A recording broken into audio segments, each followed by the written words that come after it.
Assalamu alaikum and a very good morning to you all. I hope you guys are doing very well today and you're ready to start your day with me, Maha Makhtoom. And unfortunately, no Shazad. As he's been telling us, he hasn't been feeling well. So Shazad, our thoughts and prayers with you. We hope you get well and you're back with us soon. We have a wonderful show for you lined up today. It's wonderful in the sense that it's a lot of information and our guests are very well equipped to discuss this topic. But before we start the show, we are going to go for the top stories and then come back and we're going to do a public service message and then get the show started.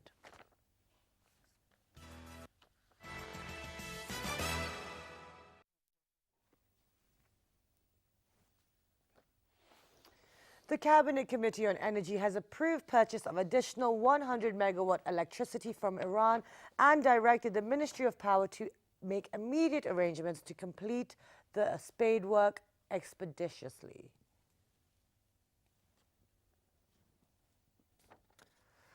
Pakistan Army has recovered 5 foreigners being held hostage by Afghan terrorists through an intelligence-based operation.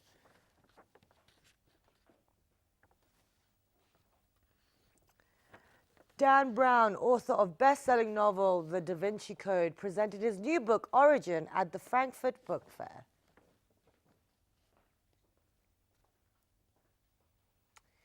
Dutch team Nuon Solar Nuna 9 sped ahead of the competition, stretching its lead to more than 120 kilometers in the World Solar Challenge across the Australian outback.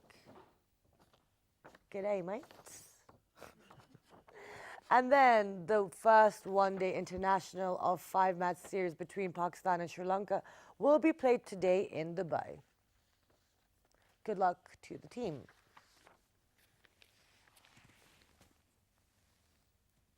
So I'm getting so confused with all the cricket that's happening. So there's 5-match series. So good luck to Pakistan when they play today. And let's go for our public service message. And it's a good one.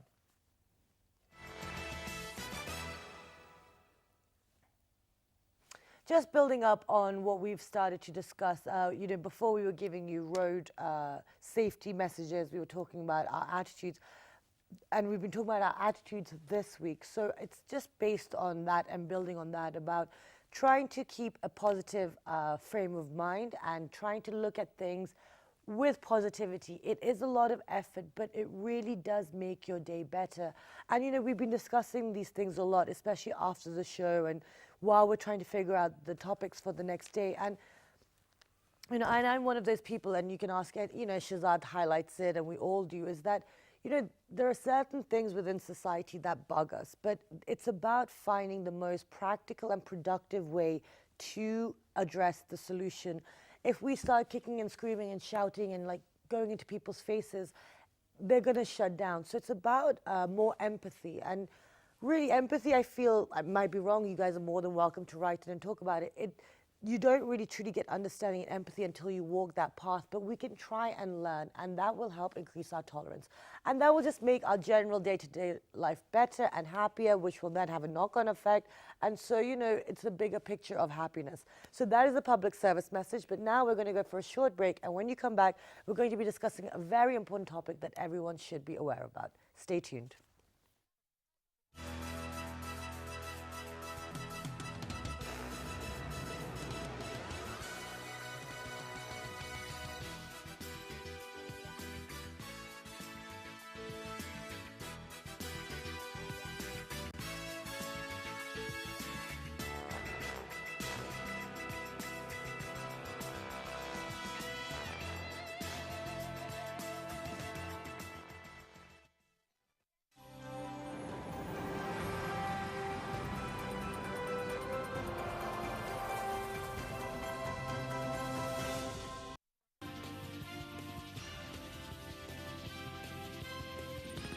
Sir, could you tell us a little bit about the bilateral cooperation that exists between Pakistan and Oman? Oman and Pakistan relationships, of course, in all aspects are historical and very deep-rooted. I would like to congratulate the government and the public of Pakistan for the very significant improvement in polio eradication. Thank you very much, Dr. Ahmed Mohammad Al Saeedi, to have given us the time, to have given us the information and your perspective on health issues.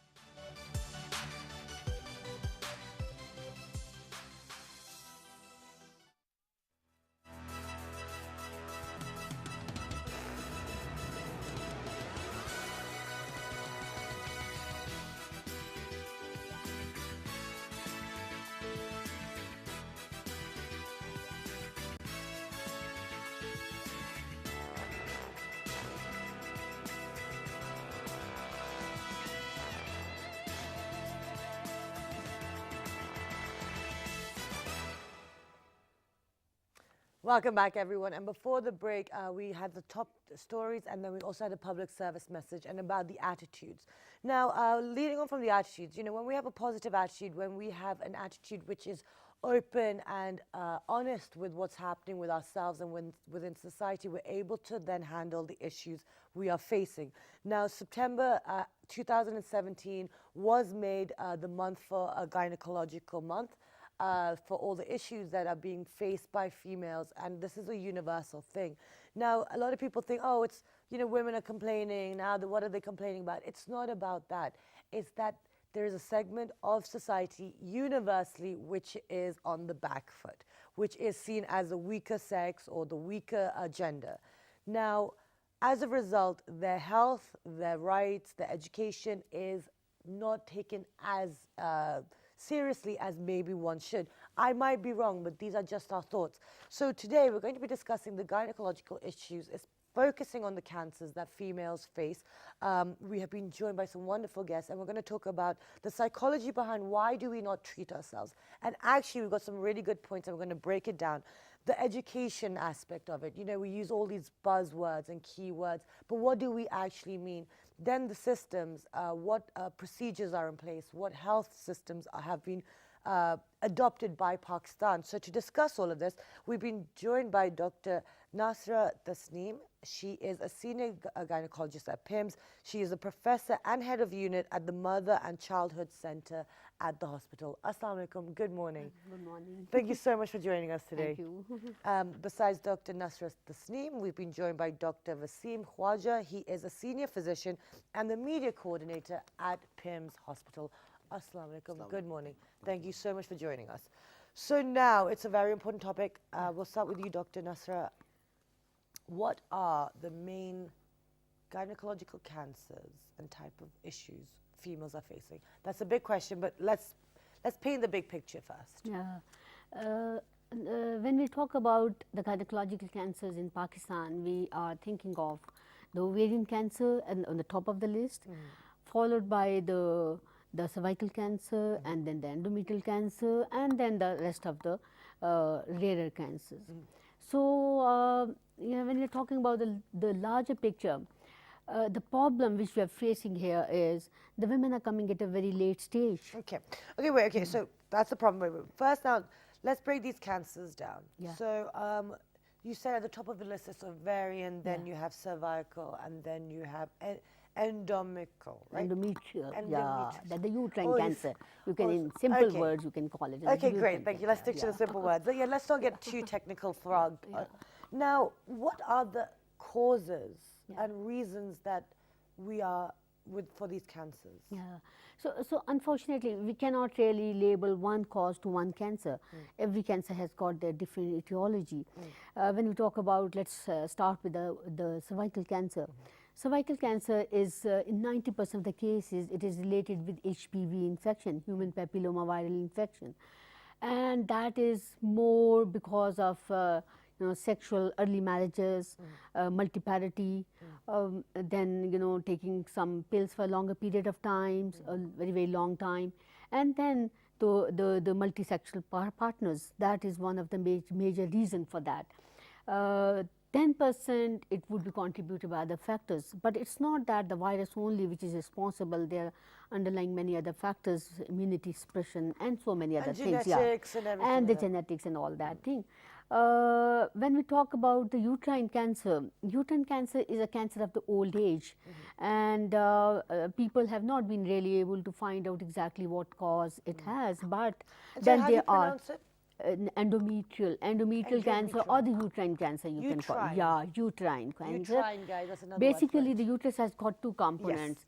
The one component is the called as the neck, or you know, the opening of the uterus, which is called as cervix, and we call it a cervical cancer. And the rest of the part of the uterus, which is the body and the fundus of the uterus, that is the uterine cancer. And the inner lining of the uterus is actually the one which the cancer is the, you know, originates. So we're not going to get too heavy on the science behind it, because it's about getting the information out there, because we do have a show that gives you all that information that's on in the evenings. So now, Okay, so we have these things happening within the country. So now, do we have figures? Let's move on to Dr. Wasim. Do we have any like figures about what the rough situation is? Because I know that there's no official figures for a lot of things. So. Thing is, we daily treat the patients in the gynae OPD. Main patients are there.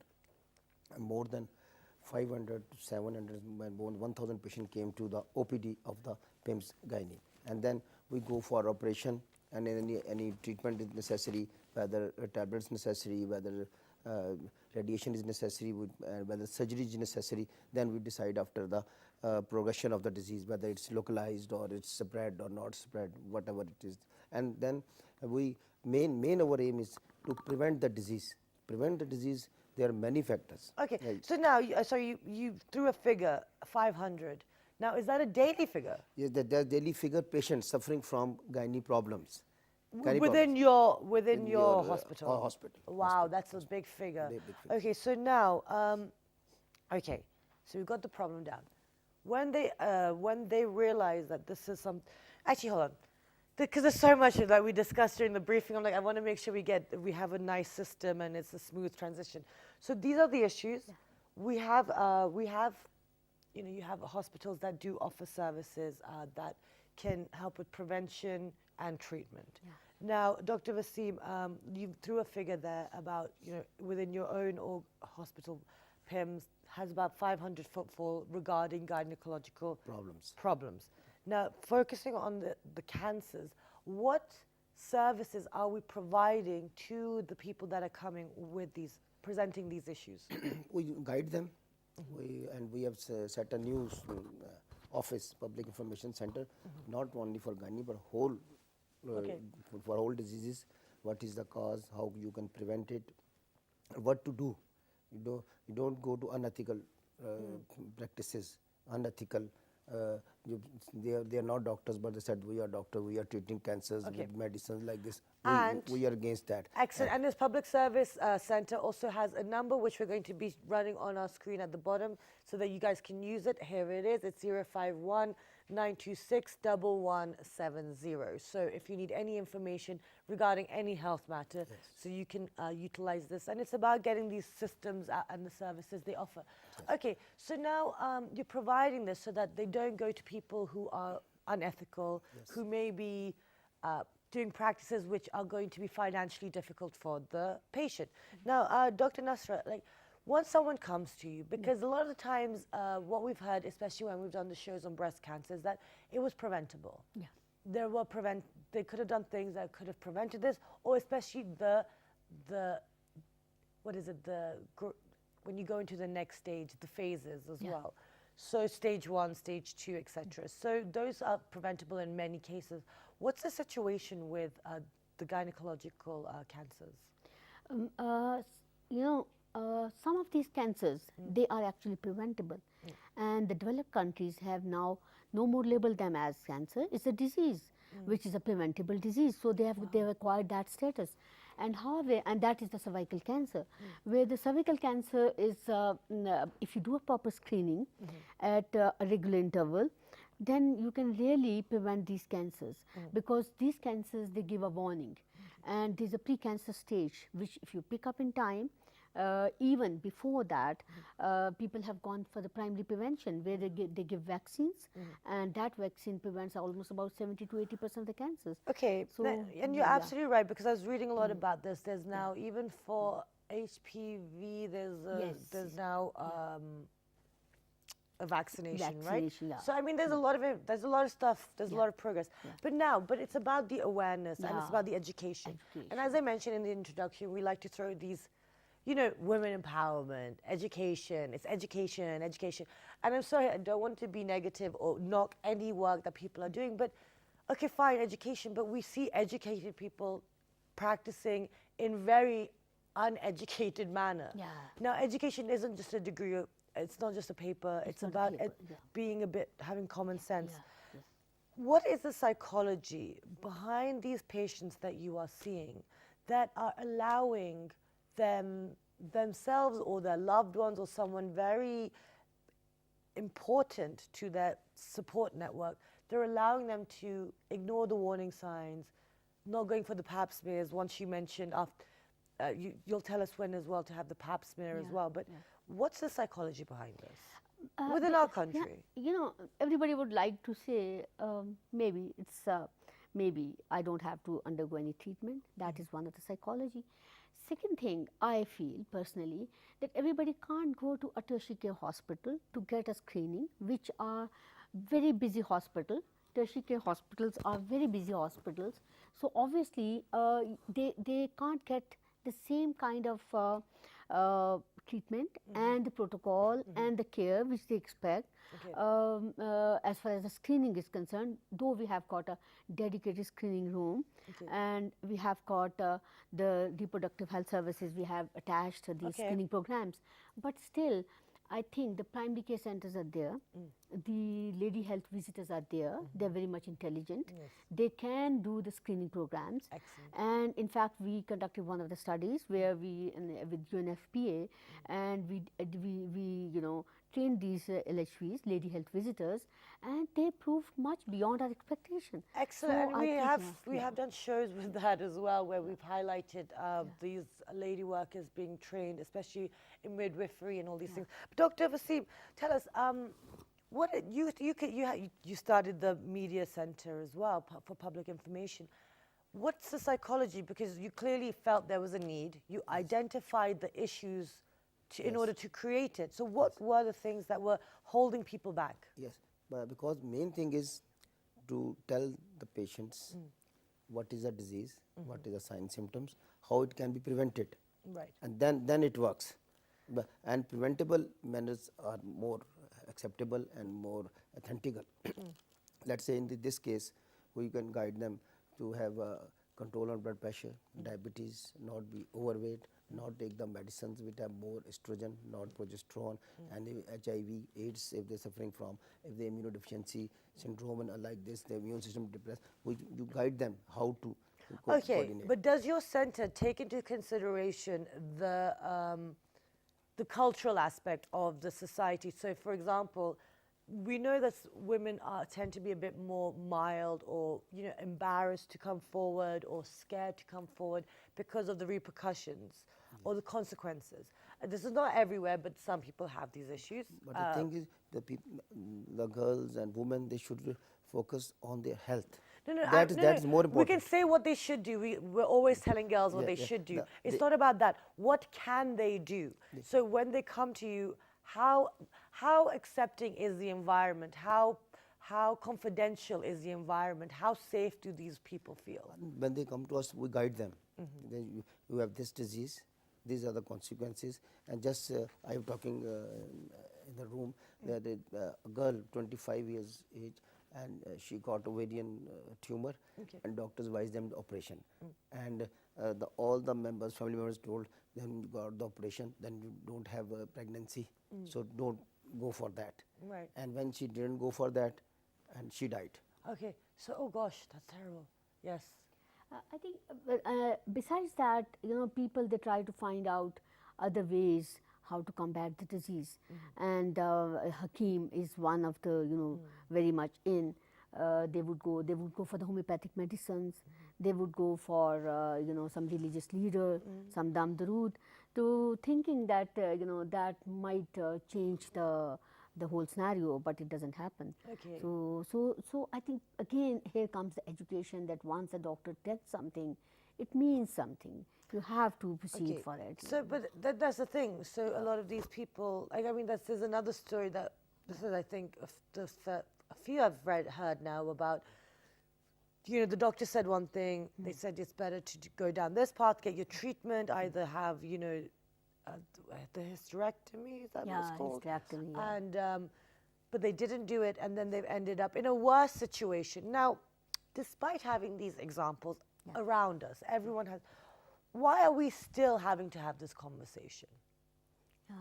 So you guys are the seniors, so I feel like you're good people to ask this question. I think we have to improve the counseling, and we have to, give the importance of life. Life is much more important than other things. Societal It is, yeah, pressures. societal pressures are there, but the thing is, yes, putting ourselves into those shoes, it's not Okay. an easy decision. Okay, so It's now not, but let's then the life is much more precious than any other thing. Okay, so now let's talk about that. So the females that suffer from these different types of cancer, so we're focusing on the main ones because the other, it's just a general conversation about the gynecological cancers. So the ovarian and cervical, and then I was keep forgetting the third one, endometrial. Yes. So yes. So Okay. you're a doctor So Yeah. so now, okay, the person is suffering this. Yeah. What are the, so let's get people to understand, let's educate people then. Someone who has this, who has, due to whatever reasons or influences or factors they've taken into the decision, is not going to go for treatment because they would like children, or, you know, we also have to think about the psychology that majority of females would like a child at some point. That's not for everyone, but most would. So what happens to them? Like, what kind of pain, what are the consequences of them not doing this? Because I don't think we actually understand what they're suffering. You know, and it's very heartening. What happens to your body if you yeah. get ovarian cancer? What happens to your body if you get cervical cancer? Yeah. The ovarian cancer's unfortunate part about the ovarian cancer is it presents with very vague symptoms. You know, somebody is getting an abdominal distension, difficulty in digestion, sometimes getting diarrhea, sometimes constipation. There is appetite is lost, and appetite is not the same way as it was, and then she's losing weight. So with these kind of symptoms, you know, and it's very unfortunate. Sometimes they would go even to some very good gastroenterologist, and they would never think of that this is a cancer. In fact, this happened with one of my own relatives, and when she came to me, I said, no, it's not. You have been having these symptoms for the last 3 months, and you never got an ultrasound done regarding this thing. And when she got an ultrasound, she had a huge ovarian cancer there. Okay. So when somebody presents with these kind of vague symptoms with the ovarian, think of ovarian cancer, because that is a hidden cancer in the abdominal cavity, which is expanding and is not. Okay, now untreated or left to be treated in our own, you know, better ways. What happens to the person? You know, with time the cancer is going to advance, but this was regarding the ovarian cancer. The rest of the two cancers, they are very much manifestable. They present with bleeding, and if they present with bleeding, any unusual bleeding from the routine cycles, the person should definitely contact a doctor, and should get it reassured or should get it excluded. Who is, I know we've asked this already in the beginning, but who's prone to this? I know there's the genetic, if you already have someone in your family, then it's 1 out of 3, right, that suffer from some form of cancer. Yeah, true. Is that correct? Yeah, it is. It's true for the gynecological cancer as well. But as I said, the cervical cancer has got a very much definite etiology behind it. So that etiology is very much preventable. A proper vaccine for So the cervical that's- cancer. But regarding the endometrial cancer, a woman who is very obese in the old age, she's got diabetic, she's hypertensive, she is more liable to have that kind of cancer. So they need to have a yearly screening program. Okay, so now, Dr. Wasim, everything that Dr. Nasra's told us about the cervical cancer, what do you guys offer within your hospital? We guide them. Treatments. Treatment is there. And No, we know you guide them. We've got it. We've got the public service yes, center. We've got that. yes. But what treatments are available? What services are available? What trainings are available? regarding cancer or all other diseases? Cancer. All facilities are available. If mostly, as the Professor Sahaba told, that the patient came very late. Okay. And then when come the very late, then sometimes they can be better after operation. Operation is there. But if it's a very widespread, then it's very difficult to operate, and it's low response on operation. So then we guide them to the Noori hospital. We attach them to Noori hospital if the radiation is necessary or some other chemotherapy. Even chemotherapy is necessary. We have a cancer department special in the PIMS, and if they needs treatment on medicine, we refer them in the main PIMS. How do you train your staff to be aware for this? For example, the example that Dr. Nasra has just used about her own relative. She went to a gastroenterologist, he didn't pick it up and didn't send her anywhere else for a consultancy or whatnot.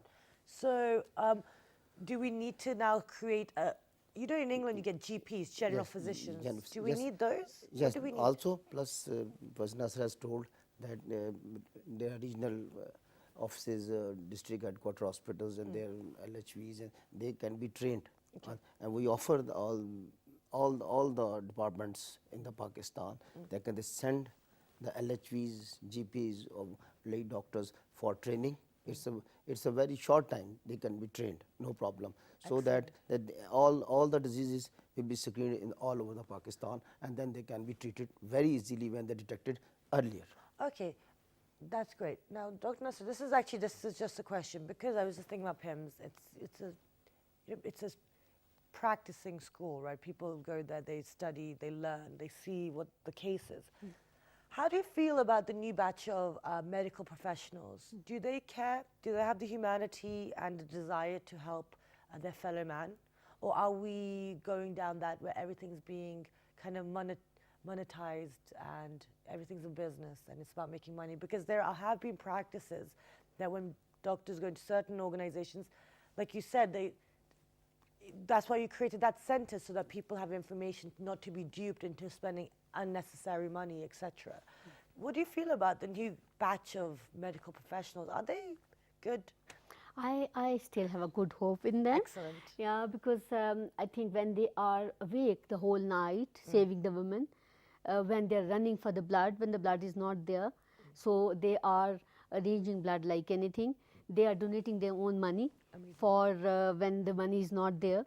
So I think they have a they have a heart, and but the only thing is that we have to keep on sensitizing them, keep on, because being we have an experience, we have been through so much, but I think being young, they have to be in those shoes, and since they see the misery from very close eyes, so I think they are very much motivated. Excellent. I just thought it was very important to get it out there because, you never hear the positive stuff, it's always negative, like, oh, this person's ripping this person off, but that's good. And we've always placed a lot of hope and pressure on the youth because you guys are you're the today and the tomorrow of this country, right? So now, going forward, now you created this center, you're trying to educate people, you have really, great students and medical professionals within the industry who get sidelined because the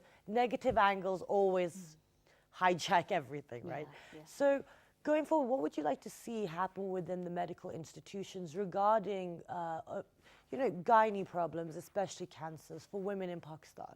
Where should we be as a nation? We must use the media. Okay. Number one, media, and then the concerning But use the authorities. media house. So, see, that's the thing. That's another key phrase to use. Media role. No, but what do you mean? There should be programs. There should be advertisements. This is the sign symptom. This is the treatment, and plus also involve the concerned authorities, MPAs, MNAs, councillors, and also mosques. They all persons they are living there. They should join the media, and plus also educate the people in every street. So if we save one life, we save the whole humanity. It will work. And plus, if it's very costly, privately operations and treatment, if poor patient they can't afford, they come to the PIMS or any hospital. We have much money for them, and also the Baitul Mal. Billions of rupees have been spent Yes, on the poor exactly. people. So we will continue that. Yes.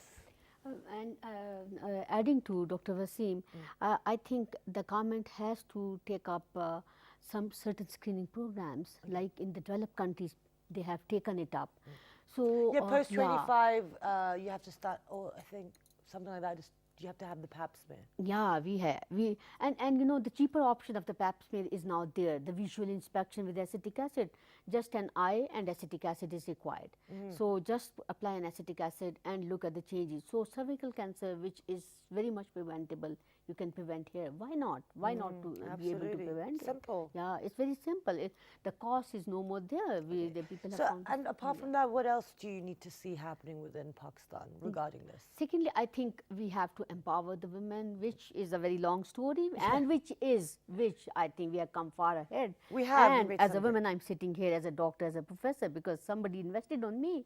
So Pakistan, I mean, we can't really say the women are really far behind. They are far ahead now, and if you look in the medical colleges, there are more females now. But colleges, yeah, but it doesn't translate into the but- profession. Yeah, true.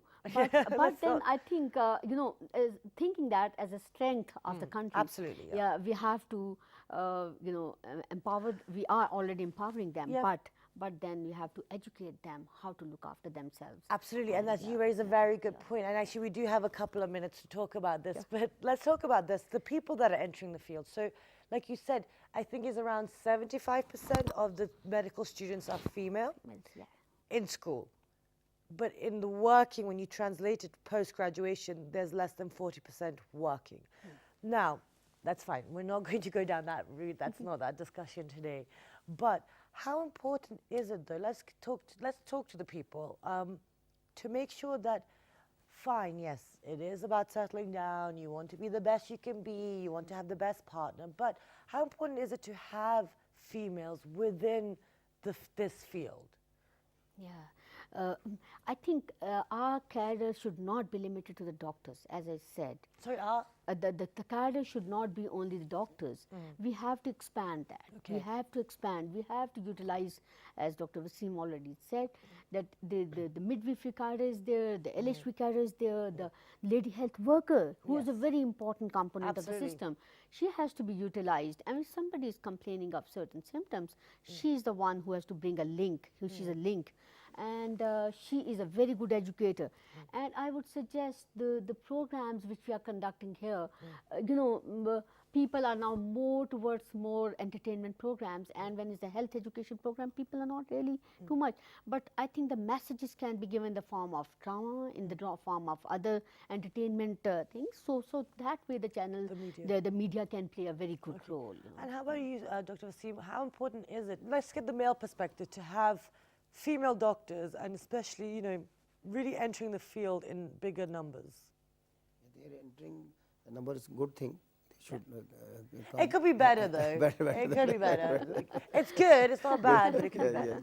Okay, so how are you going to encourage that when you see them, in PIMS, when you see them moving around? How do you guys create an environment that says, commit to this. This is really good. You guys have done a great job. Get into the field and Yes, work. we are giving certificates. We also giving them many programs, and also there are many lectures on them on regarding different diseases and their prospectus and what they can do in the future for their betterment and for the betterment of the patients, especially the poor patients. All this training is continuous, and it will be continued.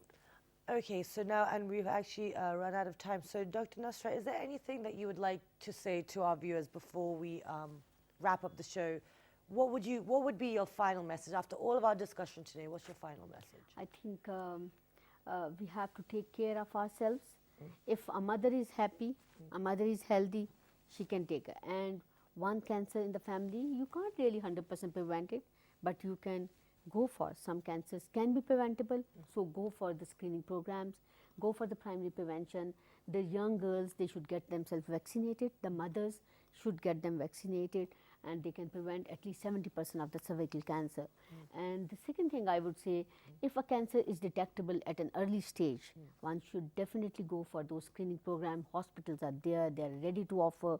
They have got their dedicated hospital rooms which can provide you services. Come and seek those services. We are there to help you out. Wonderful. Thank you so much, Dr. Nasra. And Dr. Wasim, what's the final message from you? But they go for the treatment for the authentic persons, authentic doctors, not here and there, and go for proper treatment. Great, wonderful. Thank you so much for being here today. so Thank you so much. much for your time. It's been an absolute pleasure. So, guys, I hope you took something from the show. We didn't get into the deep medical angle of it. It was more of a, what are the issues out there? What are the services that are being provided? Because we're constantly complaining. We're constantly saying that, oh, we're not doing this, we're not doing that. But there are people out there who are trying to make these systems better. They're trying to get you information. So if we're going to complain, we should know the full story and realize that, you know, not everyone's bad. There's a lot of goodness out there, and all the information, the numbers, we will be running it before we exit. But if you want any more information on any gynecological related issues, especially to do with cancers, log on to our Facebook fan page, which is with the name of Well This Morning. Our Twitter page, Well This Morning without a G. Our Daily Motion and YouTube page, Well This Morning. The repeat is at 11 p.m., 11:05 p.m. this evening. And the numbers that you were seeing running, we will send it again on our Facebook page. Have a wonderful weekend. Be happy, be good, and be safe. And we will see you bright and early on Monday morning.